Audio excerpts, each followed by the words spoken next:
ఈరోజు ఛాలెంజ్ ఏంటంటే jingle jumbo కుక్కరే packet 5 rupees అనమాట. వీరిద్దరిలో ఎవరు ఫాస్ట్గా తింటారా అని ఛాలెంజ్ చేస్తున్నాము. Ready, take position, action.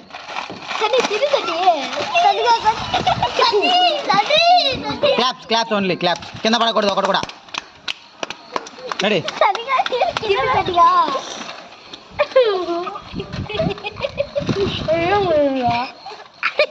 స్లోగా తినచ్చు పర్లేదు. రెడీ, కానీ స్పీడ్.